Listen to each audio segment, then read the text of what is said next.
Hey guys, ఈరోజు మన day 2. ఈరోజు నేను కొంచెం లేట్ లేచినా కాబట్టి ఇక డైరెక్ట్ లంచ్ చేద్దామని ఫిక్స్ అయిపోయినా.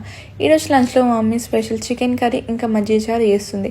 నాకైతే మా మమ్మీ చేసిన చికెన్ కర్రీ మస్తు ఇష్టం. ఇంక ఈరోజు డైట్ స్వాహా అనుకోండి, ఇక అవుతుంటుందిలే అప్పుడప్పుడు. ఇక మా మమ్మీ 10 మందికి వంట ఏమైనా చేస్తుందేమో కానీ ఫ్రిడ్జ్లోంచి కూరగాయలు అసలు తీయదు పెట్టదు. ఫస్ట్ నుంచి అది మన డ్యూటీ అనుకోండి, ఇక అలవాటు అయిపోయింది. ఇక చికెన్ తిన్నాక అయితే మనకి నాప్ అయితే పక్కా. ఇక ఈవినింగ్ ఫంక్షన్ ఉంది కాబట్టి నేనైతే ఫాస్ట్గా రెడీ అవుతున్నా. ఆల్రెడీ లేట్ అయినాం అనుకోండి, ఇక అయితే ఫాస్ట్గా రెడీ అయిపోతున్నా. ఇక సర్రా బాబు జల్దీ పోదాం అనుకుంటే ఈ ట్రాఫిక్ ఒకటి ఉట్టప్పుడైతే అస్సలు ఉండదు ట్రాఫిక్. ఇక వెళ్ళేదారిలో మా మమ్మీకి ఆకలేస్తుందని చెప్పి బాబాయ్ హోటల్లో ఆగైతే టిఫిన్ చేసినాం. అప్పటికే లేట్ అయిపోయింది కాబట్టి తిందాంలే అని చెప్పి ఇక ఆగుండే. ఇంకా ఇంటికి వచ్చేసరికి లేట్ అయింది. ఇక నిన్న ఎడిటింగ్ పని మీద అయితే కూర్చున్నా. అక్కడ ఫొటోస్ వీడియోస్ తీసుకుందాం అనుకున్నా కానీ మనకు కొంచెం హడావిడి ఎక్కువ కదా, కెమెరా ఇంకా ఫోన్ కార్లోనే మర్చిపోయినా. నేనైతే నా స్కిన్ కేర్ రొటీన్ చేసి ఇంకా పడుకుంటే ఈరోజు మస్తు లేట్ అయిపోయింది. ఇంకా ఈరోజు డైట్ కూడా పోయింది కాబట్టి రేపు స్ట్రిక్ట్గా మళ్ళీ చేద్దాం. బాయ్ గా.